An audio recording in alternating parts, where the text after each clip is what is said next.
ముందుగా తండ్రి దేవునికి కృతజ్ఞతాస్తుతులు చెల్లిస్తూ ఇప్పుడు వచ్చిన పరిశుద్ధులందరికీ కూడా యేసుక్రీస్తునామమున వందనాలు తెలియజేస్తున్నాను. ఈరోజు మన అంశం ఏమిటంటే మరణించిన వారి యొక్క స్థితి అనే అంశం మీద లేఖనాలను మనము పరిశోధన చేసుకుందాము. ఇక్కడ మనము ఒక స్ట్రక్చర్ వేసి మనము ఇక్కడ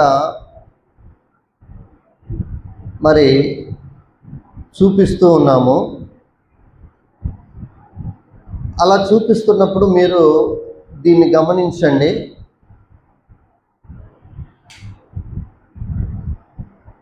ఇది గమనించినట్లయితే ఒక మనిషి మరణించిన తర్వాత ఎక్కడికి వెళ్తాడు? దేవుడు 2 మార్గాలను చూపిస్తూ ఉన్నాడు. మన ముందే పెట్టాడండి 2 మార్గాలు కూడా. నీ ఇష్టము, నీవు భూమి మీద ఎలా జీవిస్తావు, నువ్వు ఎలా జీవిస్తే నీ మార్గాన్ని నువ్వు ఎన్నుకొని నీకు 2 మార్గాలు చూపిస్తూ ఉన్నాడు. నువ్వు సుఖంగా, హాయిగా, సంతోషంగా యుగయుగాలు దేవుని సన్నిధిలో ఉండాలి అంటే ఆ క్రీస్తు మార్గం ఏదో ఎన్నుకోమని అంటున్నాడు. లేదు, నేను భూమి మీద నా ఇష్టం వచ్చినట్లుగా నేను జీవిస్తాను, భూమి మీద నా ఇష్టం వచ్చినట్లుగా నేను బ్రతుకుతాను, నాకు ఆస్తి ఉంది, ఐశ్వర్యం ఉంది, నాకు హోదా ఉంది, నాకు ఇంకా అనేకమైన మరి సంవత్సరాలకు తరగని ఆస్తి నాకున్నది, నేను హాయిగా ఉంటాను అని అలా జీవించి మరి మరణించినట్లయితే నీవు నరకం పాలవుతావు. మరి ఆ నరకానికి వెళ్ళిపోయిన తర్వాత అక్కడ అగ్ని ఆరదు, పురుగు చావదు అని అంటున్నాడు. యుగయుగాలు కూడా నువ్వు అక్కడ వేదన చెందుతూ ఉంటావు. ఆ వేదనకరమైన ప్లేస్కి వెళ్తావా, లేకపోతే నిత్యము ఆయన యొక్క సన్నిధిలో ఆ మహోన్నతమైన ఆ పరలోక పట్టణానికి వెళ్ళి అక్కడ యుగయుగాలు ఉంటావా, నీవే నిర్ణయించుకోమని అక్కడ గ్రంథము మనకి ఇచ్చి దేవుడు యేసుక్రీస్తు తిరిగి వెళ్ళటం అనేది జరిగింది. అందుకని ఈరోజు మన అంశం ఏమిటంటే మరణించిన వారి స్థితి ఏమిటి, వారు ఎక్కడికి వెళ్తారు అనేది మనము ఈరోజు గ్రంథం నుంచి పరిశీలన చేసుకున్నాము. ఇక్కడ మనము చూసినట్లయితే ఒకసారి ఇటు వినండి.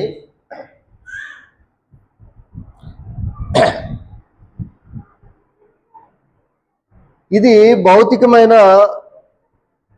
మరి ప్లేస్ అన్నమాట. అంటే భూమి, ఈ భూమి మీద మనం నివసిస్తూ ఉన్నాము. ఈ భూమి మీద మనం నివసిస్తున్నప్పుడు ఇక్కడ విశ్వాసులు ఉంటారు, మరి పాపులు ఉంటారు, అన్యులు అందరూ కూడా ఉంటారు. అలా ఉన్నప్పుడు మరి ఇక్కడ చిన్నపిల్లలు కూడా ఉంటారు. ఈ చిన్నపిల్లలు ఉన్నప్పుడు వాళ్ళు ఒకవేళ మరణించినా కానీ డైరెక్ట్గా దేవుని దగ్గరికే వెళ్ళిపోతారు. ఇక్కడ చిన్నపిల్లలు ఉంటారు, విశ్వాసులు ఉంటారు, అవిశ్వాసులు, మరి పాపం చేసే వాళ్ళు అందరూ కూడా ఉంటారు. ఉన్నప్పుడు ఇక్కడ మనం చూసినట్లయితే కొంతమంది దేవుని మీద ఇష్టపడి విశ్వాసంతో నడుచుకొని దేవుని సంఘములో ఉన్నవారు ఈ యొక్క ప్లేస్లో కొంతమంది ఉన్నారనుకోండి. మరి కొంతమంది ఏమో చిన్నపిల్లలు, ఇంకా మరి వీళ్ళు ఉన్నప్పుడు వీళ్ళు కూడా దేవుని సన్నిధికి వెళ్ళిపోతూ ఉంటారు. అయితే ఇక్కడ మనం చూసినట్లయితే ఇక్కడ ఉన్న ప్రజల్లో నుంచే కొంతమంది పాపులు అవుతూ ఉంటారన్నమాట. ఈ లోకంలో ఉన్నవారు పాపంలో కొంతమంది ఉంటారు. వాళ్ళు అసలు ఎప్పటికీ కూడా మారరు, దేవుని సన్నిధికి రారు, వాక్యం నేర్చుకోరు, రక్షణ అనేది నేర్చుకోరు, మరి భూమి మీద మనం ఎందుకు జీవిస్తున్నాము అనేది కూడా వాళ్ళు ఆలోచన చేయరు. వాళ్ళు అలాగనే ఉండి అలాగనే వాళ్ళు మరణిస్తారు. వాళ్ళు దేవుడు అంటే తెలియకుండా, దేవుని ఇష్టం లేకుండా మరి వాళ్ళు అలాగనే ఉండి వాళ్ళు అలా మరణిస్తారు. వాళ్ళు ఇలా మరణించిన వారు సాతాను రాజ్యంలోకి వెళ్ళిపోతారన్నమాట. అంటే ఈ యొక్క స్థాయిలో ఉన్నవారు, పాపంలో ఉన్నవారు మాత్రము ఈ యొక్క మరి సాతాను రాజ్యంలోనికి వెళ్ళిపోతారు. అంటే ఇక్కడ డైరెక్ట్గా ఎక్కడికి వెళ్ళిపోతారు? ఈ వేదనకరమైన ప్లేస్లోనికి వెళ్ళిపోతారు. ఒకవేళ ఇక్కడ క్రీస్తు సంఘంలో ఉండి కూడా కొంతమంది ఏమవుతారు? తొలగిపోతూ ఉంటారనమాట. క్రీస్తు సంఘంలో ఉండి కూడా దేవుని వాక్యాన్ని సరిగా అర్థం చేసుకోరు. దేవుని వాక్యాన్ని అర్థం చేసుకోవడమే కాకుండా ఆ పరలోక పట్టణానికి వెళ్ళటానికి వాళ్ళు సరైన మార్గంలో వాళ్ళు వెళ్ళరు. కొంతమంది ఒక ఆదివారం వచ్చి 4 ఆదివారాలు మానేస్తూ ఉంటే వాళ్ళు కూడా చాలా మంది ఉంటారు. అలాంటి వాళ్ళు కూడా దేవుని ఆజ్ఞని మీరిన వాళ్ళు కూడా ఈ యొక్క కోణంలో నుంచి ఈ వేదనకరమైన ప్లేస్లోనికే వెళ్ళిపోతూ ఉంటారు. చనిపోయాకే, ఇది ఇక్కడ చనిపోయిన తర్వాతే ముందు చెప్పేది. ఇక్కడ క్రీస్తు సంఘంలోనే దేవుల్లో ఉండి భక్తిగా ఉండి ప్రతి ఆదివారం కూడా ఆరాధనలో అటెండ్ అయ్యి దేవుని ఆజ్ఞలను అనుసరించి క్రమముగా నడుచుకొని చక్కగా దేవుడు చెప్పినట్లుగానే విని వాళ్ళు ఎవరైతే ఉంటారో ఈ దేవుని రాజ్యంలో నుంచి ఇక్కడ చనిపోయిన తర్వాత ఈ పరదేశికి వెళ్ళిపోతారన్నమాట. మరి ఇక్కడ 2 మార్గాలు దేవుడు చూపించాడు. నువ్వు భౌతికంగా ఉన్నప్పుడు ఈ లోకములో జీవిస్తున్నప్పుడు నువ్వు ఇక్కడే ఉండి నువ్వు అప్పుడప్పుడు ఆరాధనకు వస్తూ అప్పుడప్పుడు ప్రభురాత్రి భోజనంలో పాల్గొంటూ అప్పుడప్పుడు దేవునికి ఏదో మొక్కుబడిగా వచ్చి అలా కనపడి వెళ్ళి ఆ ప్లేస్లో ఉండి నువ్వు పరదేశంలోనికి వెళ్ళిపోతావా? మరి ఎప్పుడు నిత్యము కూడా దేవుని ఆజ్ఞను అనుసరిస్తూ పరదేశంలోనే ఉండి ఆ సంఘంలోనే ఉండి క్రీస్తు సంఘంలోనే ఉండి దేవుని ఆజ్ఞలను అనుసరించి చక్కగా నడుచుకొని ఆ మార్గానికి వెళ్ళి మరి క్రీస్తు సంఘంలో ఉండి నువ్వు మరణించినట్లయితే ఆయన దేవుని యొక్క రాజ్యంలోనికి నువ్వు వెళ్ళిపోయి ఆ పరదేశంలోనికి వెళ్ళిపోతావు అన్నమాట. మరి ఇక్కడ మనం చూసినట్లయితే ఇది మృతుల లోకం, అంటే ఇది పాతాళం అన్నమాట. ఈ పాతాళము ఎక్కడుందయ్యా అంటే కింద ఉన్నదన్నమాట. ఇది భూమి కింద పాతాళం ఉంటుంది. యేసుక్రీస్తు వారు చనిపోగానే ఎక్కడికి వెళ్ళిపోయారు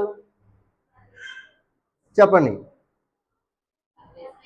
పరదేశికి వెళ్ళిపోయారు. ఇక్కడికి వెళ్ళిపోయారు అన్నమాట. వెంటనే ఆయన మరణించి తిరిగి లేచిన తర్వాత ఇక్కడికి వెళ్ళిపోయారు. ఇక్కడ మన పితరులు ఉన్నారు, అబ్రహాము, ఇస్సాకు, యాకోబు, వాళ్ళంతా కూడా ఈ పరదేశంలో ఎవరైతే నీతిమంతులుగా ఉండి దేవుని చెప్పిన ఆజ్ఞలు ఎవరైతే అనుసరించి నడిచిన వారందరూ కూడా ఇక్కడ ఉన్నారు.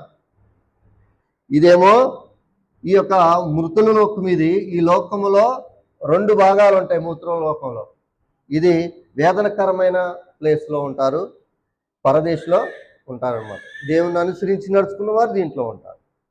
ఇక్కడేమో పాపులు, వీళ్ళంతా ఎవరైతే లోకంలో ఉండి దేవుని ఆజ్ఞలను ఎవరైతే అనుసరించకుండా ఉంటారో వీళ్ళు వేదనకరమైన ప్లేస్కి వెళ్తారు. వీళ్ళు ఇక్కడికి రావడానికి వాళ్ళు ఇక్కడికి రావడానికి కూడా మధ్య ఏముంటుంది? అగాధం ఉంటుంది అనమాట. ఇక ఎవ్వరు కూడా ఎటు రావాలి కాదు. ఇక్కడ ఉన్న వాళ్ళు ఇక్కడ సుఖం అనుభవించాల్సిందే, ఇక్కడ వేదన పడేవాళ్ళు ఇక్కడ వేదన పడాల్సిందే. వీళ్ళు ఎటు కూడా తప్పించుకోవాల్సిన తప్పించుకో అవకాశం లేదు. దేవుని పెట్టిన ఇక ఆ వేదనకరమైన స్థితిలో ఆడ ఉండాల్సిందే. ఇలా అయిన తర్వాత ఇక్కడ ఈ పరదేశంలో ఉన్నవారు ఏమవుతారు అంటే ఇక్కడ తీర్పు దినం అనేది, 2వ రాకడ అనేది వస్తుంది. యేసుక్రీస్తు వారు మధ్యాకాశానికి వస్తారు. ఆయన తీర్పు దినాన ఏం జరుగుతుందంటే ఇక్కడ తీర్పు జరుగుతుంది అన్నమాట. ఇక్కడ తీర్పు జరిగినప్పుడు ఇక్కడ ఈ పరదేశంలో ఉన్న వారంతా కూడా ఈ తీర్పులోనికి వచ్చేస్తారు. ఈ యొక్క వేదనకరమైన స్థితిలో ఉన్నవారు, ఈ మృతుల్లో నుంచి వాళ్ళు కూడా ఇక్కడ తీర్పు దీనికై ఇక్కడికి వచ్చేస్తారు. ఇక్కడికి వచ్చినప్పుడు అక్కడ మధ్య ఆకాశాన యేసుక్రీస్తు వారు అక్కడ దేవుడు తీర్పు తీరుస్తాడు. అక్కడ ఆ సింహాసనం మీద కూర్చొని అక్కడ తీర్పు తీరుస్తాడు. అప్పుడు నువ్వు మంచి చేస్తేనేమో పరలోకం వెళ్తావు. ఇక్కడ 2 ఉన్నాయి, పరలోకం ఉంది, నరకం ఉందన్నమాట. ఈ పరలోకానికి వెళ్ళాలి అంటే నువ్వు ఇక్కడ తీర్పులో నువ్వు ఆయన సింహాసనం ఎదుట నిలబడ్డప్పుడు నువ్వు నీతిమంతుడిగా కనపడాలి. ఆయన ఏ ఆజ్ఞలైతే ఇచ్చాడో, ఏ కట్టడలైతే ఇచ్చాడో, ఏ నిబంధన అయితే ఇచ్చాడో ఆ నిబంధనలో ఆ సంఘములో ఉండి నువ్వు మరణించినట్లయితే ఇక్కడికి నువ్వు వెళ్ళిపోతావు. ఇక్కడికి వెళ్ళిపోయినప్పుడు ఆ పరలోకంలో నిత్యము యుగయుగాలు ఆయన సన్నిధిలో ఉంటావు అన్నమాట. అక్కడ ఆకలి దప్పులు ఉండవు, ఎండ ఉండదు, వాన ఉండదు, చెమట పట్టడం ఉండదు, ఏమీ ఉండదు. అక్కడ నిత్యము దేవుని స్తుతిస్తూ ఆయన సన్నిధిలో ఉంటాం. మరి ఇక్కడ మనం నరకంలోకి కొంతమంది వెళ్ళిపోతారు. ఈ నరకములో అగ్ని ఆరదు, పురుగు చావదు. అక్కడ వేదనకరమైన ప్లేస్ అన్నమాట. ఆ ప్లేస్లో ఉండి యుగయుగాలు కూడా మనము అక్కడే ఉంటాం. మరి ఈ 2 ప్లేసులు కూడా దేవుడు మనకి ఇచ్చాడు. నువ్వు ఏ ప్లేస్లో ఉంటావు? ఇప్పుడు గ్రంథం నుంచి మనము నేర్చుకుందాం. మరణించిన వారి స్థితి ఏమిటి అనేది మనము ఈరోజు గ్రంథం నుంచి మనము నేర్చుకుందాం. ఇక్కడ మనము చూసినట్లయితే ఒకసారి మనము ఇక్కడున్న విశ్వాసుల గురించి మనం ఒకసారి వచనాన్ని మనం చదువుకుందామండి. గలతీయులకు రాసిన పత్రికలోనికి మనం వెళ్దాం ఒకసారి.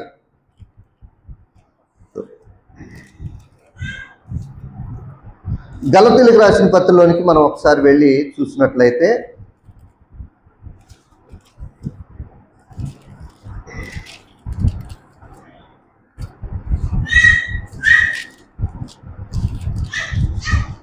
మూడో అధ్యాయము 26, 27 వచనాన్ని ఒకసారి మనము చదువుకుందాం.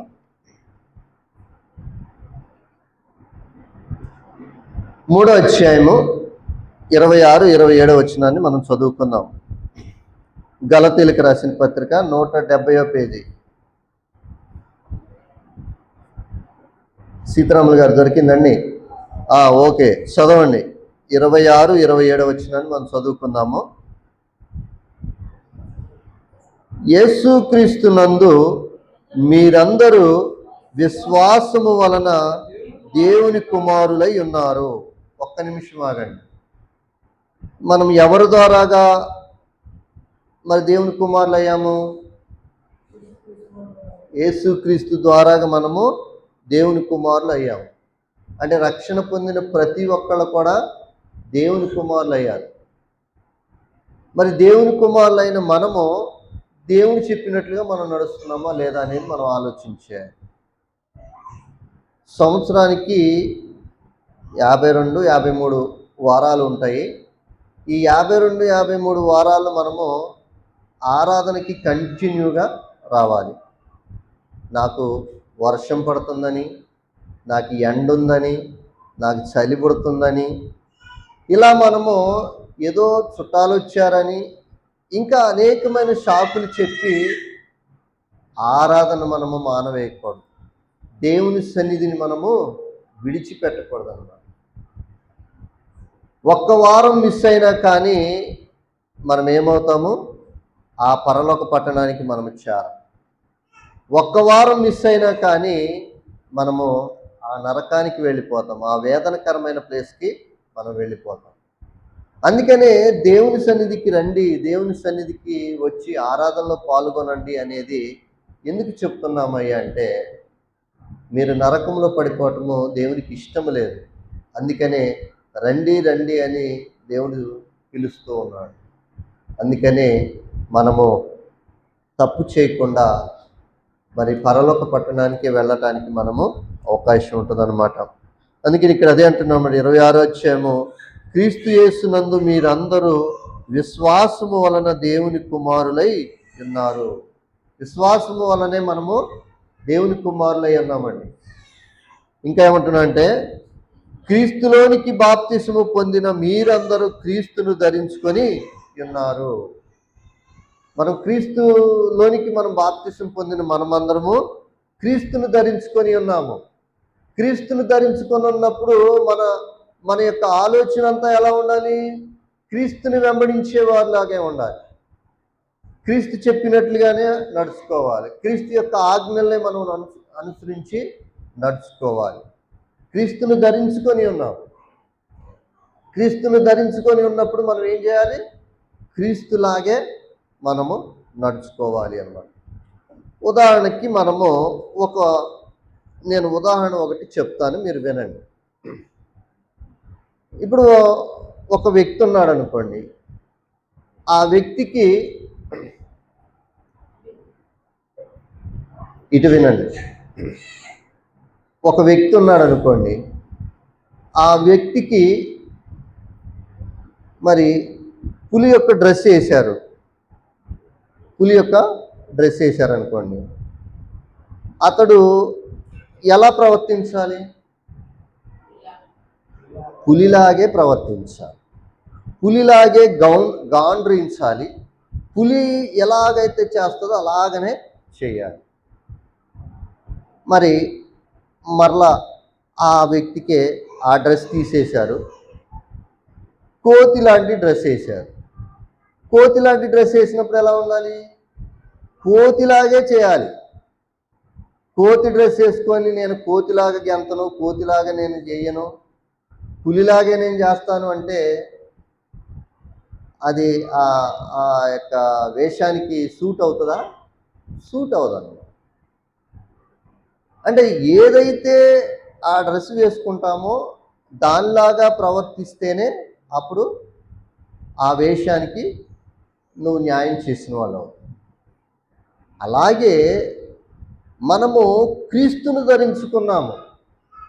మనము క్రీస్తును ధరించుకున్నప్పుడు క్రీస్తులాగా ఉండటానికి మనం ప్రయత్నం చేయాలి. క్రీస్తు ఎలాగైతే స్వభావం కలిగి ఉన్నాడో, క్రీస్తు ఎలా అయితే దీన మనసు, కరుణ కలిగి, దయ కలిగి, జాలి మనసు కలిగి ఎలాగైతే నడుచుకున్నాడో, ఈ లోకములో మనము జీవిస్తున్న మనము కూడా, క్రీస్తుని వెంబడించే మనము కూడా, క్రీస్తుని ధరించుకున్న మనము కూడా క్రీస్తులాగా ఉండటానికి మనము ప్రయత్నం చేయాలి. అందుకని ఇక్కడ అదే అంటున్నాడు అనమాట. క్రీస్తులోనికి బాప్తిసము పొందిన మీరందరూ క్రీస్తును ధరించుకొని ఉన్నారు అని అంటున్నాడు అన్నమాట. క్రీస్తులోనికి బాప్తిసము పొందిన మనమందరము అంటే మనము క్రీస్తులోనికి బాప్తిసం ఎప్పుడు పొందుకుంటాము? దేవుని సన్నిధికి వచ్చి వాక్యాన్ని విని మనసు మార్చుకొని మరి బాప్తిసం తీసుకొని, అప్పుడు బాప్తిసం తీసుకున్న తర్వాత క్రీస్తును ధరించుకొని క్రీస్తులోనికి మనం వచ్చిన తర్వాత ఆ క్రీస్తు యొక్క సంఘములో మనం ఉన్నట్లయితే, అలా మనము కొనసాగించినట్లయితే, మనం ఒకవేళ మరణిస్తే అప్పుడు ఎక్కడికి వెళ్ళిపోతాము? ఆ పరదేశికి అనేది మనము వెళ్ళిపోతాము అన్నమాట. అందుకని క్రీస్తులాగా మనము ఉండటానికి మనము ప్రయత్నం చేయాలి అని అక్కడ తెలియచేస్తూ ఉన్నాడు అనమాట. అయితే చాలామందికి మరి డౌట్ రావచ్చు. ఏంటంటే చిన్నపిల్లలు ఉన్నారు, వాళ్ళకి తెలియదు కదా. చిన్నపిల్లలు మరణించారనుకోండి, వాళ్ళు ఎక్కడికి వెళ్ళిపోతారు? దేవుని దగ్గరికి వెళ్ళిపోతారు. ఎందుకంటే మంచి చెడులు వాళ్ళకి తెలియదు. వాళ్ళు ఏ పాపము ఎరగని వారు కాబట్టి వాళ్ళు ఒకవేళ మరణించినా కానీ ఆ పరదేశికి మరి వాళ్ళు వెళ్ళిపోతారని. అందుకని మనము ఆలోచన చేయాలి. మంచి చెడులు తెలివి జ్ఞానము మనకి వచ్చిన తర్వాత రక్షణ పొందాలి. చిన్నపిల్లలకే బాప్తిసం ఇస్తూ ఉంటారు చాలామంది. అది చాలా తప్పు. బాప్తిసం ఎప్పుడు తీసుకోవాలి అంటే, నువ్వు యవ్వన వయసులోకి వచ్చినప్పుడు మంచి చెడుల జ్ఞానం ఎప్పుడైతే నీ మైండ్కి ఎప్పుడైతే వస్తుందో అప్పుడు నువ్వు దారి తప్పిపోకుండా అప్పుడు నువ్వు రక్షణ పొందాలి. అంతేకాని చిన్నపిల్లలకే బాప్తిసం ఇచ్చి తప్పు చేస్తూ ఉంటారు కొన్ని సంఘాల్లో. అది చాలా తప్పు అన్నమాట. అయితే మరి ఇక్కడ నికోదేము అనే ఒక వ్యక్తి ఉన్నాడు. ఒకసారి మనము యోహాను సువార్తలోనికి వెళ్దాము.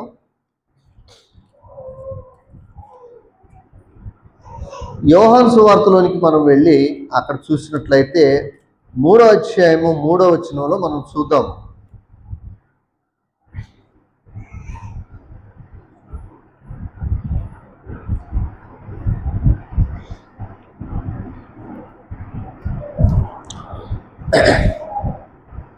ఒక నికోదేమి అనే ఒక వ్యక్తికి డౌట్ వచ్చిందనమాట. చదువుకుందాము. అందుకు యేసు అతనితో, ఒకడు క్రొత్తగా జన్మిస్తేనే గాని అతడు దేవుని రాజ్యమును చూడలేడని నీతో నిశ్చయముగా చెప్పుచున్నాను అన్నాడు. అంటే ఇక్కడ యేసుక్రీస్తు వారు చెప్తున్నప్పుడు నికోదేముకి డౌట్ వచ్చింది. నికోదేమి ముసలివాడు అనమాట, బాగా ముసలివాడు. అతనికి డౌట్ వచ్చిందనమాట. ఒకడు క్రొత్తగా జన్మిస్తేనే గాని అతడు దేవుని రాజ్యమును చూడలేడని నీతో నిశ్చయముగా చెప్పుతున్నాను అని యేసుక్రీస్తు వారు చెప్పినప్పుడు అతనికి డౌట్ వచ్చిందనమాట. నేను ముసలివాడిని కదా, నేను మరలా ఎలా క్రొత్తగా జన్మించడం అంటే అని ఆలోచన చేస్తూ ఉన్నాడు అనమాట. 4వ వచనం. అందుకు నికోదేము, ముసలివాడైన ఆ మనుష్యుడు ఎలాగూ జన్మింపగలడు? రెండవ మారు తల్లి గర్భమందు ప్రవేశించి జన్మింపగలడా అని ఆయనను అడగగా, అంటే ముసలివానికి అంటే నికోదేముకి డౌట్ వచ్చిందనమాట. క్రొత్తగా జన్మించమని అంటున్నారు, మరలా నేను తల్లి గర్భం నుంచి మళ్ళీ నేను పుట్టాలా అని డౌట్ వచ్చిందనమాట. డౌట్ వచ్చినప్పుడు యేసుక్రీస్తు వారు ఈ విధంగా అంటూ ఉన్నారు అనమాట. ఏమంటున్నాడంటే, యేసు ఇట్లనెను, ఒకడు నీటి మూలముగా గాను ఆత్మ మూలముగాను జన్మిస్తేనే గాని దేవుని రాజ్యంలోనికి ప్రవేశించలేడని నీతో నిశ్చయముగా చెప్పుచున్నాను. అంటే ఒకడు జన్మించాలి అంటే నీటి మూలముగా కానీ ఆత్మ మూలముగా కానీ జన్మించాలి. అందుకని దేవుని సన్నిధికి వచ్చి మనం దేవుని వాక్యాన్ని విన్న తర్వాత, ఇక నేను ఈ లోకంలో, నేను పాపం లోకంలో ఉండదలుచుకోలేదు, నేను రక్షణ పొందుకుంటాను, నేను బాప్తిసం తీసుకుంటాను అని కొంతమంది ఏం చేస్తారంటే దేవుని వాక్యాన్ని విని రక్షణలోనికి వస్తారన్నమాట. అందుకని నీటి మూలముగాను ఆత్మ మూలముగాను రక్షణ మనము పొందుకోవాలన్నమాట. అలా పొందుకుంటేనే అప్పుడు మనము ఆ దేవుని రాజ్యంలోనికి మనము అక్కడికి వెళ్ళిపోతాం. ఒకవేళ చనిపోతే ఈ భూమి మీద ఉన్నప్పుడు ఉన్నంతకాలము మనము రక్షణ లేకుండా, ఈ భూమి మీద వాక్యం తెలిసి కూడా రక్షణ తీసుకోకుండా, రేపు తీసుకుందాంలే, మా అమ్మాయి పెళ్ళైన తర్వాత, లేకపోతే మా అబ్బాయికి ఉద్యోగం వచ్చాక అని గడుపుకుంటూ నీ జీవితం అంతా కూడా అవజేసిన తర్వాత, అయిపోయిన తర్వాత నువ్వు ఒకవేళ ఇక్కడ ఉండి మరణించిననుకో, నువ్వు మరణిస్తే ఎక్కడికి వెళ్ళిపోతావు? ఈ వేదనకరమైన ప్లేస్కి వెళ్ళిపోతావు. అదే నువ్వు ఇక్కడే ఉండి నీ యొక్క మరి మనసు మార్చుకొని రక్షణ పొంది, ఈ క్రీస్తు సంఘంలోనే నువ్వు రక్షణ పొంది నువ్వు బాప్తిసం తీసుకుంటే ఇక్కడికి వెళ్ళిపోతావు అన్నమాట. ఇక్కడికి వెళ్ళిపోవటానికి మరి మనం ఏం చేయాలంటే భూమి మీద మనం ఏం చేయాలి? సత్యవాక్యాన్ని మనం సరి చేసుకొని మన స్థితి ఏమిటి, మనం మరణించిన తర్వాత మన స్థితి ఏమిటి అనేది మనం ఆలోచన చేసి మనం వెళ్ళవలసిన వారమై ఉన్నాం అనమాట. కొంతమంది ఉంటారు, కొంతమంది ఏం చేస్తూ ఉంటారంటే ఇక్కడే ఉంటారు, బాప్తిసం తీసుకుంటారు, సరిగా ఉండరు. ఇప్పుడు కొన్ని వేల సంఘాలు ఉన్నాయి, కొన్ని వేల సంఘాలు ఉండి ఏదైతేలే, ఏ సంఘం అయితేలే అని బాప్తిసం తీసుకొని ఏదైతేలే అని వెళ్ళి అక్కడే ఉండి మరణించారనుకో, కొంతమంది ఏమవుతారనమాట, ఇక్కడ తొలగిపోతారనమాట. కొంతమంది విశ్వాసులుగా ఉండి కొంతమంది తొలగిపోతారు. వాళ్ళ వచ్చిన వెంట మనం ఒకసారి చదువుకుందాం. కొరింథీయులకు రాసిన మొదటి పత్రిక 6వ అధ్యాయము 9-10 వచనాలు మనం ఒకసారి చదువుకున్నాము. కొరింథీయులకు రాసిన పత్రిక, కొరింథీయులకు రాసిన మొదటి పత్రిక 6వ అధ్యాయము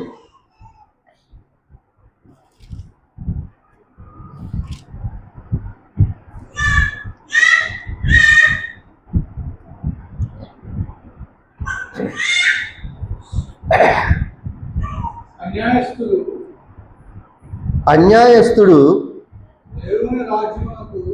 దేవుని రాజ్యమునకు వారసుడు కానేరడని మీకు తెలియదా? మోసపోకుడి, జారులైనను విగ్రహారాధికులైనను, వ్యభిచారులైనను, ఆడంగితనము గలవారైనను, పురుష సంయోగులైనను, దొంగలైనను, లోబిలైనను, త్రాగుబోతులైనను, దోషికులైనను, దోచుకొని వారినైనను దేవుని రాజ్యమునకు వారసులు కానేరరు. చూసారండి, కొంతమంది ఈ విధంగా ఉంటారనమాట. లోకంలో ఉండి ఏదో ఒకటి కాలం గడిపి పోయేవాళ్ళు చాలామంది ఉంటారు. ఇప్పుడు మనకి కొన్ని కొటేషన్ చెప్పారనమాట. వీళ్ళంతా కూడా దేవుని రాజ్యానికి వారసులు అవుతారా? వారసులు కారు. ఇప్పుడు చెప్పిన వాటిలో ఒక్క క్వాలిఫికేషన్ ఉన్నా కానీ మనము దేవుని రాజ్యంలోనికి వెళ్ళం. అందుకని వీటన్నిటికీ మనం దూరంగా ఉండాలి. వీటన్నిటికీ మనం ఏం చేయాలంటే వీటన్నిటికీ కూడా మనం వదిలివేయాలి. అందుకని ఇక్కడ అదే అంటున్నాం అన్నమాట. 9వ వచనం మరొకసారి చదువుకుందాం. అన్యాయస్తులు దేవుని రాజ్యమునకు వారసులు కానేరని మీకు తెలియదా? మోసపోకుడి, జారులైనను, జారత్వం చేసేవాళ్ళని, వ్యభిచారం చేసేవాళ్ళు, వీళ్ళు దేవుని రాజ్యానికి వెళ్ళరు. విగ్రహారాధికులైనను, చాలామంది ఏం చేస్తూ ఉంటారు? విగ్రహారాధన చేస్తూ ఉంటారు. అంటే విగ్రహారాధన అంటే బయట చేసుకునే విగ్రహారాధన అనేదే కాదు. మన కనీసం యేసు ప్రభు అని బొమ్మ ఇలా పెట్టుకున్నా కానీ అది విగ్రహారాధన అవుతుంది. ఏ రూపమును చేసుకోకూడదని నిర్గమకాండంలో ఉన్నది. మనం కనీసం ఒక సిలువ వేసుకొని సిలువ దాచి పెట్టుకున్నా కానీ అది విగ్రహారాధన అవుతుంది. మనం సెల్లులో వాల్ పేపర్ మీద పెట్టుకుంటాం, యేసు ప్రభు బొమ్మని మనం పెట్టుకుంటాం, అది పెట్టుకున్నా తప్పే. దేనికి నువ్వు సాగిల పడకూడదు. అందుకనే మన మందిరంలో ఏమన్నా బొమ్మలు ఉంటాయా? ఒక ఆకారాలు అనేది ఏమన్నా ఉంటాయా? ఏమీ కూడా ఉండవు అన్నమాట. అందుకని అక్కడ అదే అంటున్నమాట, విగ్రహారాధికులైనను, నువ్వు ఏదైతే విగ్రహారాధికులుగా ఉంటావో, నువ్వు ఎవరినైతే ఎక్కువగా ప్రేమిస్తూ ఉన్నావో వాళ్ళను కూడా పరలోకం అనేది చేరాలన్నమాట. దేవుని రాజ్యానికి వారసులు కారని అంటాడు. నువ్వు దేన్ని ఇష్టపడకూడదన్నమాట. దేవునికి మాత్రమే ప్రథమ స్థానం ఇవ్వాలి. అందుకని ఇక్కడ అదే అంటున్నమాట, విగ్రహారాధికులైనను, వ్యభిచారులైనను. వ్యభిచారులు కూడా చాలామంది ఏం చేస్తూ ఉంటారు? వ్యభిచారం చేస్తూ ఉంటారు 4 గోడల మధ్య. ఇంకా అనేకమైన ప్రాంతాల్లో వ్యభిచారం చేస్తూ ఆదివారం ఒక్కటే పవిత్రంగా వచ్చినట్లుగా కనపడుతూ ఉంటారు. అలా ఉన్నవారు కూడా దేవుని రాజ్యానికి వారసులు కాడని అంటున్నారు. ఇంకేమంటున్నారు? ఆడంగితనము గలవారైనను,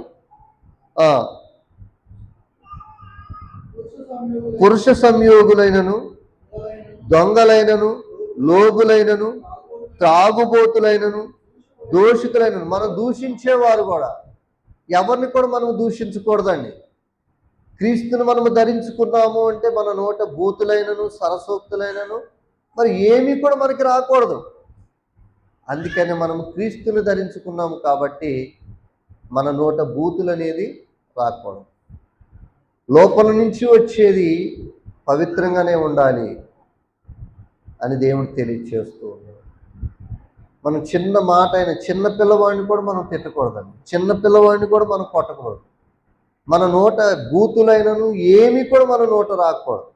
ఎందుకంటే నువ్వు రక్షణ పొందిన బిడ్డవు, నువ్వు క్రీస్తుని ధరించుకొని ఉన్నావు కాబట్టి క్రీస్తు లాంటి స్వభావం కలిగి ఉండాలి. యేసు క్రీస్తు వారిని సిలువ వేశారు, ఆయన్ని వేదన పడ్డాడు, ఆయన కొట్టారు, పిడిగుద్దులు గుద్దారు, ఉమ్ము వేశారు, ఎంతో అవమానించారు.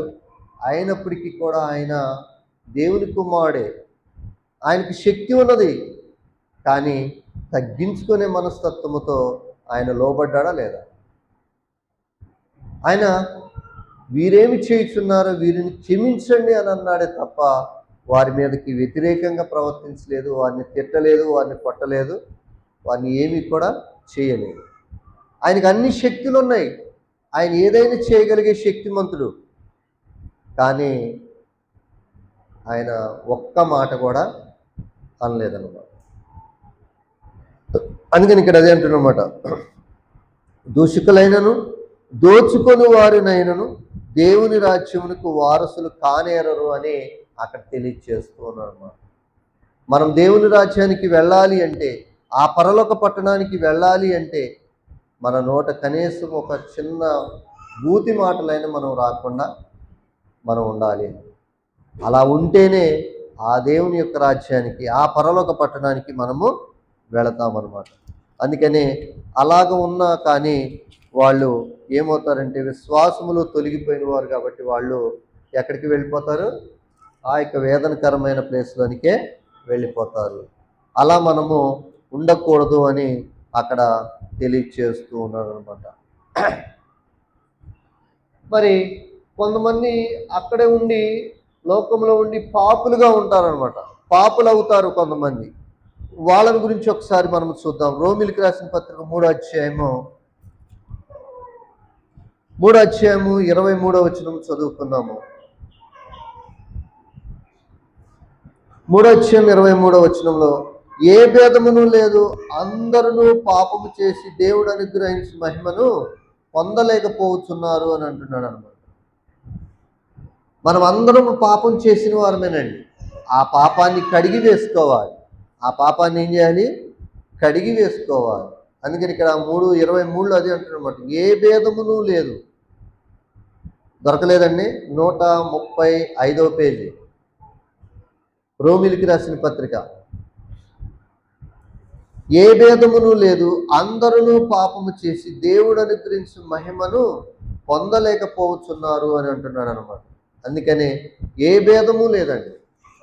అందరూ కూడా పాపం చేసిన వారు. మరి వారందరూ కూడా మరి దేవుడు అనుగ్రహించిన మహిమను పొందలేకపోతున్నారు అని అక్కడ తెలియజేస్తూ ఉన్నారు. ధనవంతులు పాపం చేయరండి. ధనవంతులు చేస్తారు, పేదవాళ్ళు చేస్తారు, పెద్ద పెద్ద బిల్డింగ్లో ఉన్నవాళ్ళు చేస్తారు, గుడిసెలో ఉన్నవాళ్ళు కూడా పాపం అనేది చేస్తారు. అందుకని దేవుడు అదే అంటున్నాడు మరి, ఏ భేదము లేదు, ఉన్నోడని లేదు, లేడోనని లేదు, అందరూ కూడా ఏం చేస్తున్నారు? పాపం చేస్తున్నారు. దేవుడు అనుగ్రహించిన మహిమను వాళ్ళు పొందలేకపోతున్నారు అని అక్కడ తెలియజేస్తున్నారు. అందుకని అక్కడుండి మరి పాపులుగా ఉండి ఒకవేళ మరణిస్తే నువ్వు ఎక్కడికి వెళ్ళిపోతావు?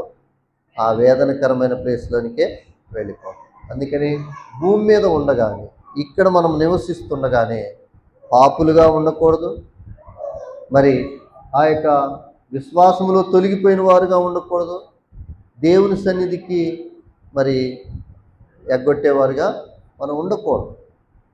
అలా ఉండకుండా మరి మంచిగా విశ్వాసులుగా ఉండి క్రీస్తు సంఘములోనే ఉండి మరి రక్షణ పొంది మరి కంటిన్యూగా ఆరాధనలో అటెండ్ అయితేనే మరి విశ్వాసంగా ఎవరైతే నడుచుకుంటారో వాళ్ళు ఏమవుతారు?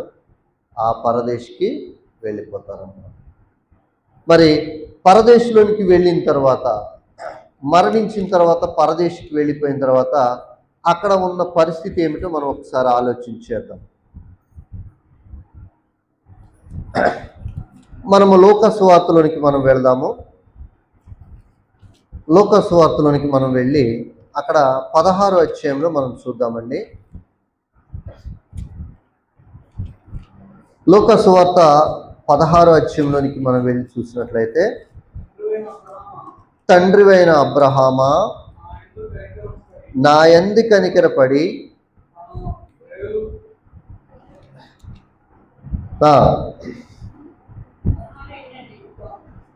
25వ వచనము, తన వేలు క్రొనను నీళ్లలో ముంచి నా నాలుకను చల్లార్చుటకు లాజరును పంపుము, నేను ఈ అగ్ని జ్వాలలలో యాతన పడుచున్నానని కేకలు వేసెను. ఇక్కడ మనం చూసినట్లయితే మనం ఒకసారి ఆలోచన చేద్దాం. 24 నుంచి చదివారు. ఇక్కడ మనం చూసినట్లయితే భూమి మీద లాజరు ఉన్నాడు, ధనవంతుడు ఉన్నాడండి. ఈ యొక్క స్టోరీ మనకు తెలుసు కదా. లాజరు ధనవంతుడు ఉన్నారు కదా. ఈ భూమి మీద ఉన్నప్పుడు వాళ్ళిద్దరు కూడా ఏం జరిగింది? లాజరేమో ఆ ధనవంతుడి యొక్క ఇంటి ముందుండి రొట్టె ముక్కలు పడితే ఏయో ఒకటి తిని దేవుని స్తుతిస్తూ ఆయన మంచిగా భక్తిగా దేవుణ్ణి ఆనుకొని జీవించి అతను మరణించాడు. ఆ యొక్క ధనవంతుడు ఎలా ఉన్నాడు? భూమి మీద మంచి మంచి హోదా రంగు బట్టలు వేసుకొని, మంచిగా ఏసీలో పడుకొని, మంచిగా తనకి కావలసినవన్నీ కూడా సుఖాన్ని అనుభవించాడు. భూమి మీద ఉన్నప్పుడు ఆయన సుఖాన్ని అనుభవించాడు. కానీ లాజరు మాత్రము భూమి మీద ఉన్నప్పుడు సుఖం ఏనాడైనా ఒక్క రోజైనా సుఖపడ్డాడా? ఒక్క గంట, ఒక్క నిమిషము, ఒక గంట ఏమన్నా సుఖపడ్డాడా? సుఖపడలేదు. కానీ భూమి మీద మనము కూడా ఏమనుకుంటామంటే, నాకు అన్ని రోజులు సుఖంగానే ఉండాలి, కష్టము రాకూడదు, శ్రమ రాకూడదు, బాధ రాకూడదు అని మనము అనుకుంటూ ఉంటాం. కానీ కష్టపడాలండి. భూమి మీద మానవులుగా ఉన్న మనము కష్టపడాలి. కష్టపడితేనే ఏమవుతుందంటే ఫలితం అనేది వస్తుంది. కష్టము లేకుండా సుఖం అనేది, కష్టము లేకుండా ఫలితం అనేది రాదన్నమాట.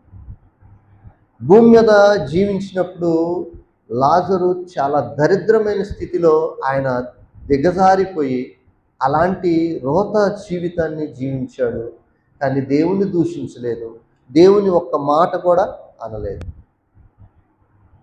ఆయన చనిపోయాడు, ఈయన చనిపోయాడు. వాళ్ళిద్దరూ వెళ్ళిపోయిన తర్వాత అక్కడికి వెళ్ళిపోయారు. లాజరు ఎక్కడికి వెళ్ళాడండి చెప్పండి?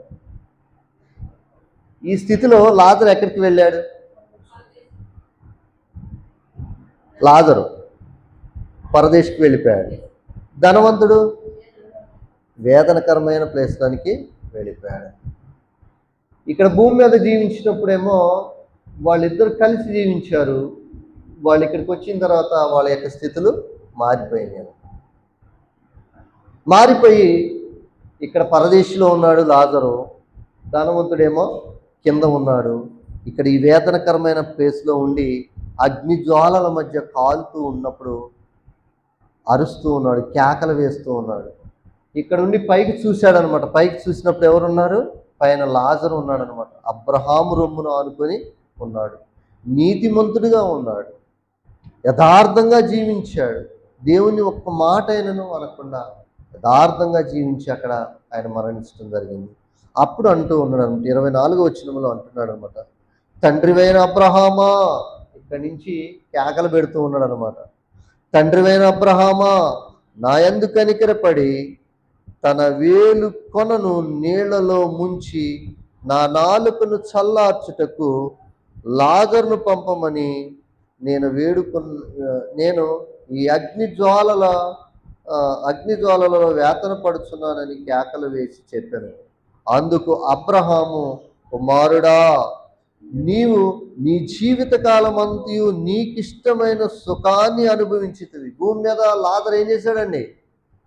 సుఖాన్ని అనుభవించాడు. భూమి మీద ఉన్నంత కాలము కూడా ఆయన సుఖాన్ని అనుభవించాడు.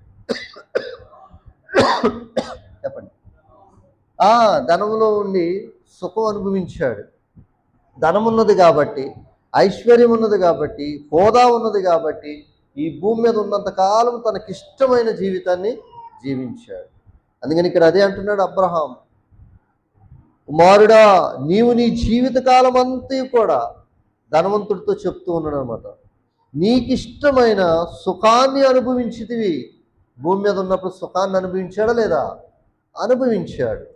అలాగునే లాజరు కష్టమును అనుభవించాడు. భూమి మీద ఏం చేశాడండి? లాజరు కష్టాన్ని అనుభవించాడు. తినటానికి కూడా మరి ఒక్క రొట్టె ముక్క కూడా దొరకలేదండి ఆయన. ధనవంతుడి ఇంటి వాకిట ముందు కూర్చొని ఏదో రొట్టె ముక్క వేస్తే ఆకలి తీర్చుకొని ఆయన వేదన అనుభవించాడు. అలాంటి రోతమైన జీవితంలో ఉండి మరి జీవించి ఆయన మరణించడం అనేది జరిగింది. జ్ఞాపకం చేసుకున్నాము. ఇప్పుడైతే వాడిక్కడ నెమ్మది పొందుతున్నాడు. నెమ్మది పొందే ప్లేస్ ఎక్కడండి చెప్పండి? రమాదేవి గారు, అర్థమవుతుందా? బొమ్మ గీసి కూడా చూపించావు. ఎక్కడున్నాడు చెప్పండి లాజరు? ఇక్కడ ఎక్కడున్నాడండి? ఈ పరదేశంలో ఉన్నాడు. ఇక్కడ ఆయన నెమ్మది పొందుతున్నాడు. ఆ భూమి మీద ఉన్నంతసేపు కష్టపడ్డాడు, భూమి మీద కష్టాన్ని అనుభవించాడు, బాధలు అనుభవించాడు, ఎన్ని శ్రమలు వచ్చినా ఎన్ని ఇబ్బందులు వచ్చినా కానీ ఆయన అనుభవించాడు. మనం కూడా అంతే, ఈ భూమి మీద మనము ఇక్కడ జీవిస్తూ ఉన్నాం. ఈ భూమి మీద అంటే అందులో ఎక్కడో ఒకసారి మనం ఉండే ఉంటాం. అలా ఉన్నప్పుడు మనము కూడా అక్కడ అనుభవిస్తూ ఉన్నాం, ఈ భూమి మీద మనం అనుభవిస్తూ ఉన్నాం. అలా అనుభవిస్తున్నప్పుడు లాజరు కూడా ఇక్కడ మరి మరణించాడు, ధనవంతుడు మరణించారు. వాళ్ళిద్దరు కూడా ఈ ప్లేస్కి వచ్చేసారన్నమాట. మనము కూడా ఇక్కడి నుంచి ఇక్కడికి వస్తాము. ఏదో ఒక రోజు మన ఆయుష్ తీరిన తర్వాత మనము కూడా ఈ ప్లేస్కి వస్తాము. ఇక్కడే నిర్ణయించుకోవాలి, భూమి మీదే నిర్ణయించుకోవాలి. నువ్వు ఈ ప్లేస్కి వెళ్ళాలా, ఈ ప్లేస్కి వెళ్ళాలా, ఈ ప్లేస్లో ఉంటావా, ఈ ప్లేస్లో ఉంటావా అనేది మనం నిర్ణయించుకోవాలి. అందుకనే దీపం ఉండగానే ఇల్లు చక్కబెట్టుకోమని ఎలాగైతే సామెత ఉన్నదో, గ్రంథము మన మధ్య ఉన్నప్పుడే, మన ప్రాణము మనలో ఉన్నప్పుడే, మనం భూమి మీద నివసిస్తున్నప్పుడే మనం నిర్ణయించుకోవాలి ఏ ప్లేస్కి వెళ్ళాలి, ఎక్కడికి వెళ్ళాలి, ఏ ప్లేస్లో మనం సేఫ్గా ఉంటాం అనేది మనం నిర్ణయించుకోవాలి. ఇక్కడ చూస్తే ఏమంటున్నాడు, ఇక్కడ ఇప్పుడైతే వాడిక్కడ నెమ్మది పొందుతున్నాడు, నీవు యాతన పడుతూ. ఇక్కడేమో ఏం చేస్తున్నాడు, పరదేశంలో ఉండి ఆయన నెమ్మది పొందుతూ ఉన్నాడు లాజరు. కానీ ధనవంతుడేమో ఎక్కడికి, ఏ ప్లేస్కి వచ్చాడు, పెద్దరు గారు ఏ ప్లేస్కి వచ్చాడు, వేదనకరమైన ప్లేస్కి వచ్చాడు. ఇక్కడ ఆయన బాధ అనుభవిస్తూ ఉన్నాడు అనమాట. ఇక్కడికి అక్కడికి రాకుండా మధ్య ఏమున్నదనమాట, మధ్య అగాధం ఉన్నదనమాట. చదువుకుందాం ఇంకా 26 వచనం. అంతేకాక ఇక్కడ నుండి మీ యొద్దకు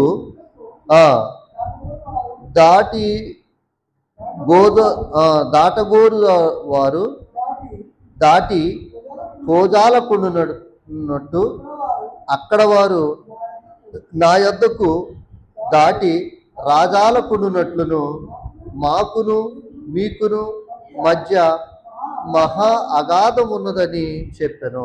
చూసారండి, ఇగో ఇక్కడి నుంచి ఇక్కడికి రావడానికి, ఇక్కడి నుంచి ఇక్కడికి రావడానికి మధ్య ఏమున్నది, పెద్ద అగాధం ఉన్నదన్నమాట. అసలు రావాతి కూడా కాదు. అందుకని అబ్రహాం అంటున్నాడు అనమాట, ఇక ఇక్కడి నుంచి ఇక్కడికి, ఇక్కడి నుంచి అక్కడికి ఎవ్వరు కూడా రావాతి కాదు. నీవు అగ్నిలో ఉంటే, ఆ వేదనకరమైన ప్లేస్లో ఉంటే నువ్వు అక్కడే ఉండాల్సిందే. నీ భూమి మీద నువ్వు సుఖాన్ని అనుభవించావు, ఇప్పుడేడా కష్టం అనుభవిస్తావు. భూమి మీద నువ్వు ఇక్కడ కష్టపడ్డావు అనుకో, రేపటి దినాన్ని నువ్వు అక్కడ సుఖంగా ఉంటావు అన్నమాట. అందుకని భూమి మీద కష్టాలు వచ్చినా, శ్రమలు వచ్చినా కానీ మనం ఏమవ్వకూడదు, బాధపడకూడదు.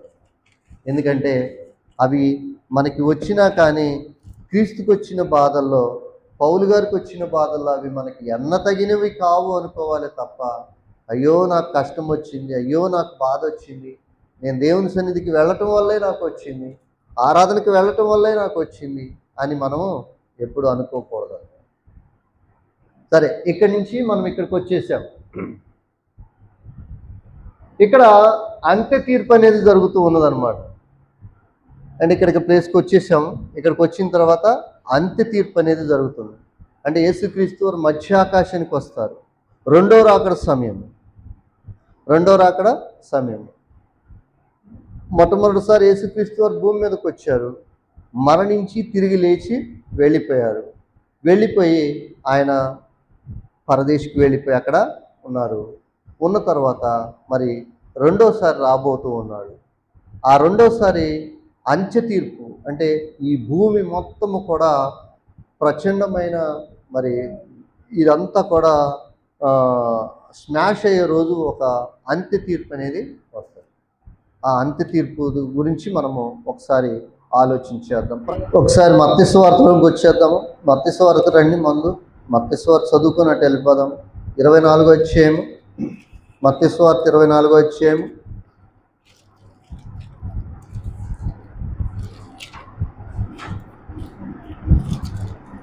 మత్తయి సువార్త 24వ అధ్యాయము 35 నుంచి 39 వచనాలు చదువుకొని మనం అక్కడికి వెళ్ళిపోదాము. ఆకాశమును భూమియు గతించును గాని నా మాటలు ఏ మాత్రమును గతించవు. అయితే ఆ దినమును గూర్చియు ఆ గడిని గూర్చియు తండ్రి మాత్రమే ఎరుగును గాని ఏ మనుష్యుడైనను పరలోకమందు దూతలైనను కుమారుడైనను ఎరగడు. చూసారండి, ఈ యొక్క అంత్య తీర్పు అనేది, ఈ యొక్క అంత్య దినం అనేది, అంత్య తీర్పు అనేది ఎవ్వరికీ తెలియదు అన్నమాట. తండ్రి యొక్క స్వాధీనంలో ఉన్నాయి అన్నమాట. కాలములు సమయములు తండ్రి యొక్క తన స్వాధీనంలో ఉంచుకున్నాడు. తన సొంత కుమారుడికి కూడా చెప్పట్లేదు. ఆయన రెండో రాకడ ఎప్పుడు వస్తుందో తెలియదు. ఈ క్షణమే రావచ్చు అండి, ఇప్పుడే రావచ్చు. అందుకనే భూమి మీద మనం ఉండగానే మనం రక్షణ పొంది ఉండాలి. భూమి మీద ఉండగానే మనం సిద్ధపాటు కలిగి ఉండాలి. భూమి మీద ఉండగానే మనము రక్షణ పొంది బాప్తిసం తీసుకొని క్రీస్తు సంఘంలోనే ఉండి క్రీస్తును అనుసరించి క్రీస్తు యొక్క మార్గంలోనే మనం నడుచుకుంటూ మనము ఉండాలి అని. కొంతమంది ఏం చేస్తూ ఉంటారంటే, ఏదో ఒక సంఘంలో ముంచబడ్డారు, ఏదో ఒక సంఘంలో మరి బాప్తిసం తీసుకున్నాలే, నేను బాప్తిసం తీసుకున్నాగా ఆ క్రీస్తుని అనుసరిస్తున్నా కానీ చాలామంది అనుకుంటూ ఉంటారు. కానీ సత్యమైన మార్గం ఏదో తెలుసుకోవాలి, క్రీస్తు మార్గం ఏదో తెలుసుకోవాలి, క్రీస్తు మార్గంలోనే రక్షణ పొందాలి. అప్పుడే ఆ క్రీస్తు సంఘంలోనే మనం రక్షణ పొందితేనే అప్పుడు మనం సేఫ్ ప్లేస్కి మనం వెళ్ళిపోతాం. ఏడవసారి తీసుకున్నాలే అంటే అది అంగీకారమైనది కాదు. అందుకని అనమాట అందుకని అంటున్నాడు. మరలా మనం చదువుకుందాం ఇక్కడ. తండ్రికి కానీ కుమారుడు కానీ ఎవరికి కూడా తెలియదని అంటున్నాడు. నోవాహు దినములు ఎలాగుండునో మనిషి కుమారుని రాకడను అలాగనే ఉండును. నోవాహు దినాల్లో ఎలా ఉన్నదండి? నోవాహు దినాలు ఒకసారి గుర్తు చేసుకోండి. ఆ నోవాహు దినాల్లో ఎలా ఉన్నది? నోవాహు ఓడ తయారు చేస్తూ ఉన్నాడు, ఓడ సిద్ధం చేస్తూ ఉన్నాడు. కానీ ప్రజలందరూ కూడా నోవాహుని ఏళన చేశారు. ఈ పిచ్చోడు ఏంటి ఇక్కడ ఓడను తయారు చేస్తున్నాడు? మనం అసలు వర్షం అంటే ఏంటో చూడలేదు, వానంటే ఏం చూడలేదు, ఏదో జలప్రలయం వస్తుందంట, మనమంతా కొట్టుకుపోతామంట, అదంతా ఇదంతా అని నోవాహుని వాళ్ళంతా కూడా హేళన చేశారు. కానీ దేవుడు చెప్పిన ప్రకారంగా ఆ యొక్క మరి జలప్రలయం వచ్చిందా రాలేదా? వచ్చింది. అందుకని అక్కడ ఆ నోవాహు దినములలో అంటున్నాడు అనమాట. నోవాహు దినములలో ఎలాగుండునో మనిషి కుమారుని రాకడ కూడా అలాగనే ఉండును అంటున్నాడు. మనిషి కుమారుని రాకడ అంటే రెండో రాకడ సమయంలో కూడా, యేసుక్రీస్తు వారు రెండో రాకడ సమయంలో కూడా ఆ విధంగా వస్తున్నారు. తెలియకుండా వస్తారు అనమాట. గర్భిణీ స్త్రీకి ప్రసవ వేదన ఎలాగైతే వస్తుందో అలాగ వస్తుందని అక్కడ తెలియజేస్తూ ఉన్నాడు. అందుకని ఇంకా చదువుకుందాం. జలప్రళయమునకు ముందు మొదటి దినములలో నోవాహు ఓడలోనికి వెళ్ళిన దినము వరకు వారు తినుచు త్రాగుచు పెండ్లి చేసుకొనుచు పెండ్లికిచ్చుకొనుచుండిరి. చూసారా? నోవాహు దినమాల్లో కూడా వాళ్ళు ఏం చేస్తున్నారు? తినుచు, తినేవాళ్ళు తింటున్నారు, తాగేవాళ్ళు తాగుతున్నారు, ఎగిరేవాళ్ళు ఎగురుతున్నారు, వాళ్ళు ఇష్టం వచ్చినట్లుగా ప్రవర్తిస్తూ ఉన్నారు. ఇప్పుడు ఉన్న పరిస్థితి కూడా అదే. రెండో రాకడ సమయం ఎప్పుడు అనేది మనకి తెలియదు. యేసుక్రీస్తు వారికే తెలియదు. తండ్రి ఎప్పుడు వస్తాడో తెలియదు, ఎప్పుడు పంపిస్తాడో తెలియదు కుమారుని. ఇదిగో నువ్వు వెళ్ళు అనగానే యేసుక్రీస్తు వారు మరి ఆ ఘోర ధ్వనితో ఆయన మధ్యాకాశానికి వచ్చేస్తాడు. అందుకని అప్పుడున్న దినాల్లో ఎలాగైతే పెండ్లికిచ్చుకుంటూ తాగుతూ తిరుగుతూ ఎలాగైతే ఉన్నారు, ఇప్పుడు కూడా అలాగనే ఉన్నారని చెప్తూ ఉన్నాము. జలప్రళయము వచ్చి అందరినీ కొట్టుకొని పోవు వరకు ఎరగకపోయిరి. అప్పుడు జలప్రళయం వచ్చినప్పుడు ఎవరికైనా తెలిసిందా? ఎవ్వరికీ కూడా తెలియలేదన్నమాట. అందరూ కూడా కొట్టుకొని వెళ్ళిపోయారు. ఒక్క నోవాహు యొక్క కుటుంబము, ఆ ఓడలోనికి వెళ్ళిన జంతువులు, ఆ నోవాహు కుటుంబం మాత్రమే రక్షించబడ్డారు. మిగతా వాళ్ళు ఎవ్వరు కూడా బ్రతకలేదు. ఆ ప్రచండమైన తూములు విప్పాడు. పైనుంచి ఆకాశం నుంచి ఇంత పెద్ద పెద్ద దారులు వచ్చినాయి. చిన్న చిన్న వాన పడితేనే, ఒక గంట పడితేనే ఏర్లై పారిపోతుంది. మరి దేవుడు ఇంత తూములు విప్పాడంటే ఒకసారి ఆలోచించే. మరి భూమి అంతా కూడా మునిగిపోయింది, పర్వతాలు కూడా మునిగిపోయి, ఆరారత్ పర్వతం అంత ఎత్తు, పర్వతాలన్నిట్లో కూడా పెద్ద పర్వతం ఆరారత్ పర్వతం, అంత పర్వతం అంత ఎత్తుకి మరి వర్షం పడింది. అది ఆ ఓడబోయి ఆరారత్ పర్వతం మీద అలాగ నిలిచిపోయిన తర్వాత వర్షం ఆగిపోయింది, అదంతా కూడా తగ్గిపోయింది. అలాగా మరి యేసుక్రీస్తు వారి యొక్క రెండో రాకడ సమయం కూడా అలా వస్తుంది అని అక్కడ తెలియజేస్తున్నాను. అందుకని భూమి మీద మనం ఉన్నప్పుడు మనము సిద్ధపాటు కలిగి మనము ఉండాలి అన్నమాట.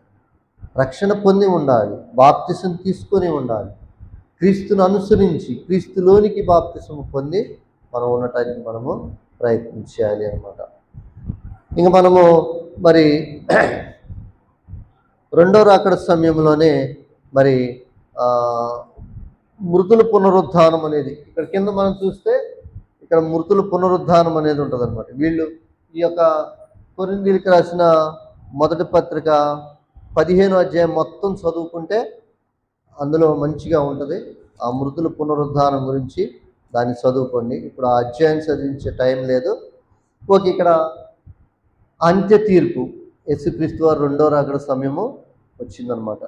తన తండ్రికి తన యొక్క కుమారుడికే తెలియకుండా ఆ యొక్క దినం అనేది వస్తుంది. ఆ తీర్పు అనేది ఏదో మనం చూద్దాం.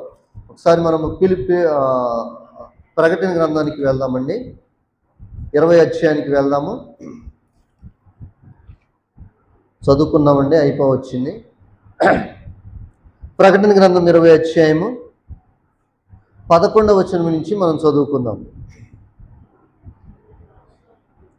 కనపడట్లేదండి, తర్వాత దీన్ని పక్క జరిపేద్దాము, అప్పుడు రాసుకుంది. కానీ ఇక్కడ మనము చూసినట్లయితే 20వ అధ్యాయము 11వ వచనం మనం చదువుకున్నట్లయితే, మరియు ధవళమైన సింహాసనమును దాని యందు ఆసీనుడై ఉన్న యొకనిని చూచి తిని, భూమి ఆకాశములు ఆయన సముఖము నుండి పారిపోయాను, వాటికి నిలవ చోటు కనబడలేకపోయాను. అంటే నేను ఒక్క నిమిషం ఆగండి. ఆ సింహాసనం మీద యొకనిని చూచి తిని అని అంటున్నాడు. ఎవరండి అతను? ఏమండి? దేవుడు ఉన్నాడు సింహాసనం మీద, నేను చూచాను అంటున్నాడు. ఎవరు ఆయన? ఈ ప్రకటన గ్రంథం రాసింది ఎవరంటే యోహాను గారు రాశారన్నమాట. ఆయన పద్మాసి దేహంలో ఉండి ఆయన దర్శనంలో కనపడుతూ ఉన్నదన్నమాట. ఆయన ఇదిగో రాబోయే రెండో రాకడ సమయం ఇలా ఉంటుంది, ఇలా జరిగిద్ది అని ఆయన మరి ఆ దర్శన రూపంలో ఆయన రాయించాడనమాట. యోహాను గారు రాయించాడు, దేవుడు రాయించాడనమాట.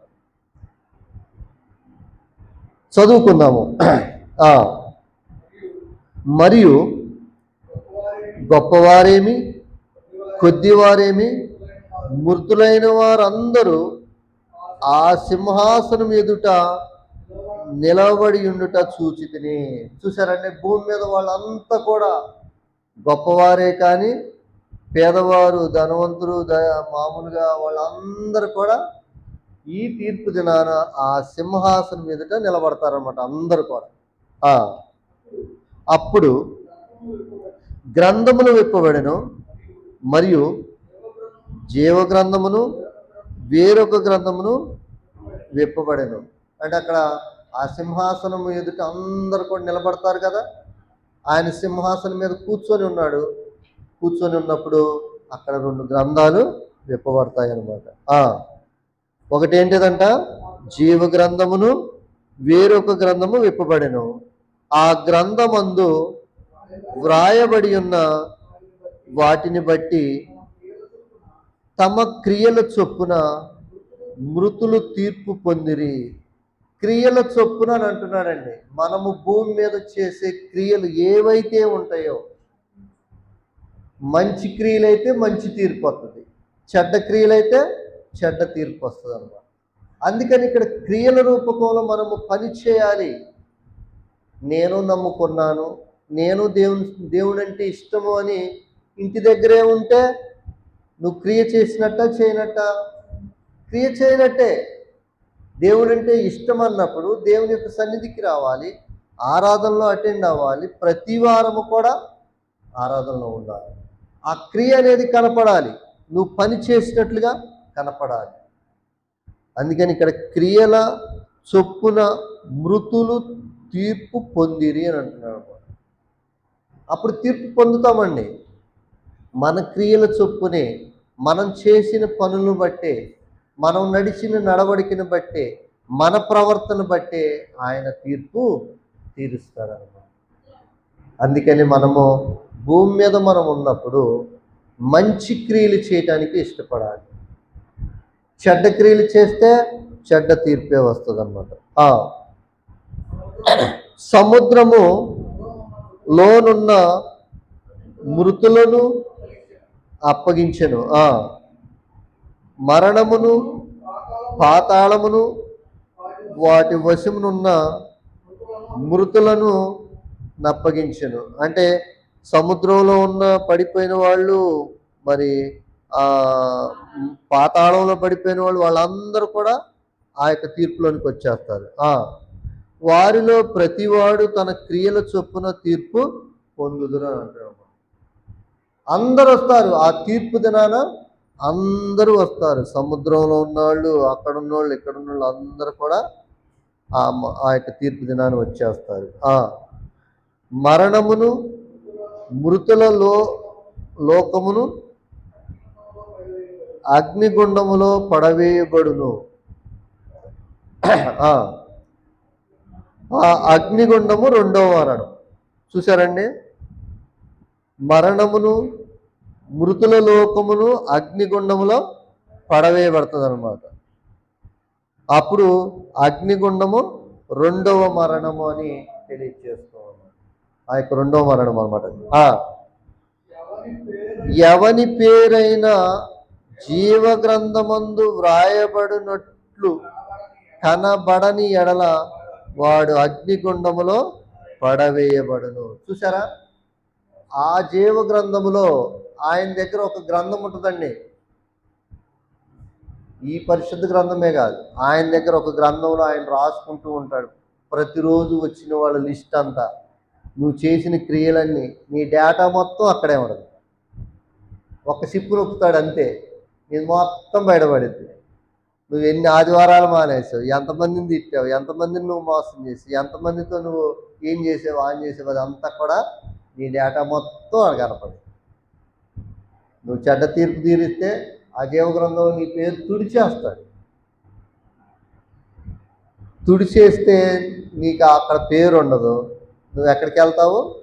నరకానికి వెళ్ళిపోతావు. ఇగో ఇక్కడ ఈ ప్లేస్కి వెళ్ళిపోతావు అనమాట, నరకానికి. అందుకనే మనము జీవ గ్రంథంలో పేరు ఉంచుకునేటట్లుగా, జీవ గ్రంథంలో పేరు తుడిచేసుకునేటట్లుగా ఉండకూడదు. జీవ గ్రంథంలో పేరు ఉండేటట్లుగా మనం ఉండాలి అన్నమాట.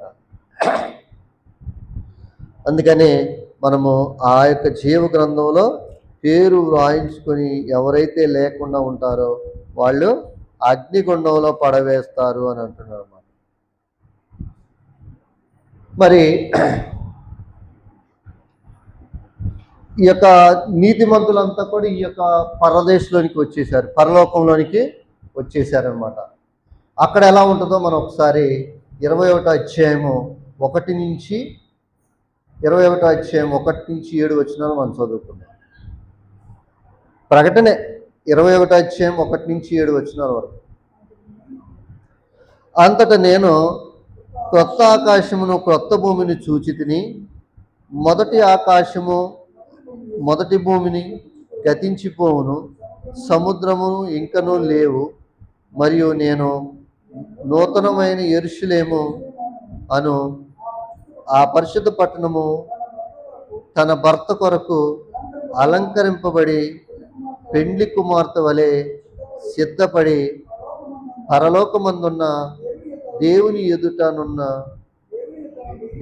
నుండి దిగి వచ్చుట చూచితిని. ఇదిగో ఈ పరలోక పట్టణము ఎలా ఉందంట? ఈ పరలోక పట్టణము పెండ్లి కుమార్తె వలె సిద్ధపడి ఉన్నది. అప్పుడు ఇదిగో దేవుని నివాసము మనుషులతో కూడా ఉన్నది. ఆయన వారితో కాపురముండెను, వారు ఆయన ప్రజలై ఉందురు. దేవుడు తానే వారి దేవుడై ఉన్నాడు, వారికి తోడై ఉండెను. ఆయన వారి కన్నుల ప్రతి బాష్ప బిందువును తుడిచివేయను. చూసారా, దేవుడు అక్కడ మన ప్రతి బాష్ప బిందువు, మన బాధ, మన చింత అన్నీ కూడా ఆయన ఏం చేస్తాడు? తుడిచివేస్తున్నాను. అందుకని నీ చింత యావత్తు ఆయన మీద వేయమని అంటున్నాడు. ప్రతి బాష్ప బిందువును ఆయన తుడిచివేస్తానని తెలియజేస్తూ ఉన్నాడు. మరణం ఇక ఉండదు, దుఃఖమైనను ఏడుపైనను వేదనైనా అక్కడ ఉంది. ఆ పరలోక పట్టణంలో ఏమీ ఉండవండి. దుఃఖం కానీ, ఏడుపు కానీ, బాధ కానీ, చింత కానీ ఏమీ ఉండవు అన్నమాట.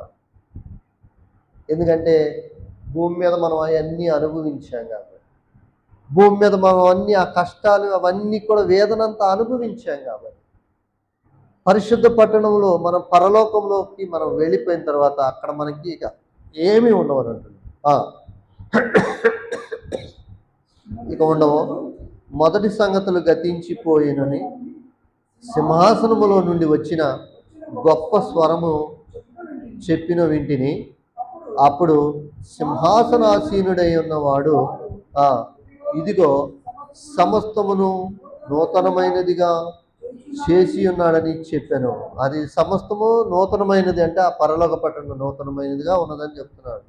మరియు ఈ మాటలు నమ్మకమును నిజమునై ఉన్నవని గనుక వ్రాయమని ఆయన నాతో చెప్పుచున్నాడు. మరియు ఆయన నాతో ఇట్లనను, సమస్తమైనవి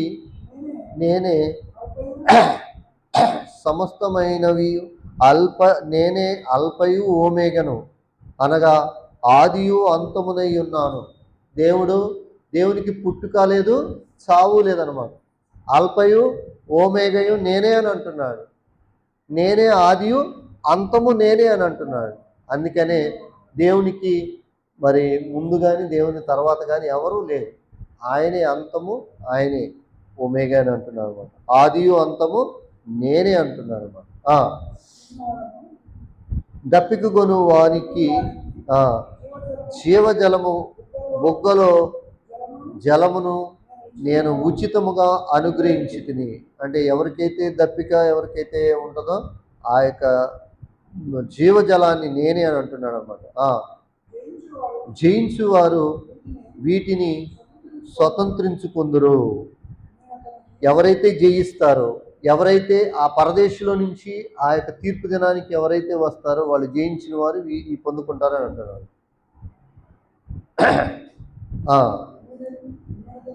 నేను అతనికి దేవుడునై ఉన్నాను, అతడు నాకు కుమారుడై ఉన్నాడు అని అంటున్నాడు. ఆయన మనకి దేవుడు, మనం ఆయనకి కుమారులై ఉన్నాము అని అంటున్నాడు. అందుకని మనం ఏమై ఉండాలంటే ఆయన కుమారులు కుమార్తెలుగా మనం ఉన్నాం కాబట్టి ఈ భూమి మీద మనము ఏది కూడా అది సంపాదించాలి, ఇది సంపాదించాలి, ఇది కూడబెట్టాలి, అది కూడబెట్టాలి అనేది మనం ఇక్కడ ఈ లోకంలోది మనం చూసుకోవటం కాదు. పరలోకంలో మనం ఒక నివాసం ఉన్నది. ఆ నివాసంలో మనకు ఒక ధనము, మనకి అన్నీ కూడా ఆయన ఇస్తానంటున్నాడు. ఆయన కుమారులను అంటున్నాడు. ఆయన యొక్క రాజ్య నివాసులుగా అంటున్నాడు. అందుకని మనం ఏర్పరచబడుతున్న వంశము, రాజులైన యాజక సమూహము, దేవుని సొత్తైన ప్రజలను మనము, ఆయన కుమారులై ఉన్నాము. ఆయన యొక్క ఆస్తిలో మనము భాగస్థులము, వారసులము మనము. ఇక మనకి ఏం కావాలండి? ఆ పరలోక పట్టణంలో మనకి అన్నీ ఇస్తా అంటున్నాడు. ఎందుకు ఇక ఈ భూమి మీద వీటి మీద ఇవి అశాస్త్రమైనవి, వీటి కోసం మనము ప్రాకులాడకూడదు. ఆ పరలోక పట్టణానికి ఎప్పుడు వెళ్ళాలా, ఎప్పుడు ఆయన సన్నిధిలో ఆయన సముఖం ఎదుట మనం ఎప్పుడు నిలబడాలా, ఎప్పుడు ఉండాలా అనేది అది చూసుకోవటం కోసం మనము ఉండాలి అన్నమాట. ఇక ఇప్పుడు మనము కింద నరకం గురించి మనం చూద్దాం. నరకంలో పోయిన వాళ్ళ యొక్క పరిస్థితి ఎలా ఉన్నదో మనం ఒకసారి చూద్దాం. పాపులు వెళ్తారు కదా ఆ నరకానికి వెళ్ళిన వారు 21:8 చూద్దాము. అక్కడికి వచ్చేవాళ్ళు ఎవరయ్యా అనేది మనం చూద్దాం. ఆ నరకానికి ఎవరు వస్తారంటే పిరికివారును, అవిశ్వాసులను, అసహ్యులను, నరహంతకులను, వ్యభిచారులను, మాంత్రికులను, విగ్రహారాధికులను, అబద్ధికులందరూ అగ్ని గంధకములో మండు గుండములో పాలు పొందుదురు. ఇది రెండో మరణం. ఇదండి, ఈ రెండో మరణాన్ని మనం తప్పించుకోవాలి. మొదటి మరణం అనేది అందరికీ వస్తుంది. నువ్వు ఆ ధనవంతుడు అయినా సరే, పేదవాడి గుడిసెలో ఉన్నవాడైనా చనిపోవటం అది సహజం. పుట్టినవాడు చచ్చిపోతాడు, ఎప్పటికైనా చచ్చిపోతాడు. అది మొదటి మరణం అందరికీ వస్తుంది. కానీ రెండో మరణాన్ని మనం తప్పించుకోవాలి. ఆ రెండో మరణం తప్పించుకోవటం కోసము భూమి మీద మనము మంచిగా జీవించాలి. భూమి మీద మనము యథార్థంగా, నీతిగా, భక్తిగా క్రీస్తు సంఘములోనే ఉంటూ మనము నడుచుకోవాలి. కుడికి కానీ ఎడమకు కానీ తొలగిపోకుండా మనం అలా ఉంటే అప్పుడు ఆ పరదేశికి వెళ్తాము. ఆ పరదేశి నుంచి మనము తీర్పు దినాన అక్కడ అంత్య తీర్పుకు వస్తాము. అంత్య తీర్పులో మంచి తీర్పు పొందితే ఆ యొక్క పరలోకంలోనికి మనము వెళతాము. అదే మనము ఈ భూమి మీదే ఉండి మన ఇష్టం వచ్చినట్టు జీవితం మనం జీవించి చివరికి మనము వేదనకరమైన ప్లేస్కి వచ్చి ఆ వేదనకరమైన ప్లేస్లో మనము ఉండి తర్వాత తీర్పు దినాన చెడ్డ తీర్పు వచ్చి చివరికి మనం నరకానికి వెళ్ళిపోతే అక్కడ అగ్ని ఆరదు, పురుగు చావదనమాట. ఒకసారి మత్తయి సువార్తలోనికి వెళ్దాం. 10:28 వచ్చిందో చదివాలండి. అందుకని మనము ఈ భూమి మీద మనము జీవించినంత వరకు ఆ పరలోక పట్టణానికి మనం వెళ్ళటానికి 2 మార్గాలు మనకి ఇచ్చాడు. ఈ భూమి మీదే మనము ఏ మార్గం వెళితే మనము ఆ పరలోక పట్టణం చేరుకుంటామో లేదో మనం నిర్ణయించుకొని ఆ పరలోక పట్టణానికి వెళ్ళటానికి మనము భూమి మీదే మరి రక్షణ పొంది మరి ఆ బిడ్డలుగా మనం నీతిమంతులుగా ఎదగవలసిన వారమై ఉన్నాము. చక్కగా మరి దేవుని యొక్క మాటలను మీరందరూ కూడా విన్నందుకు మరి మీ అందరికి కూడా వందనాలు తెలియజేస్తున్నాను. అందరికీ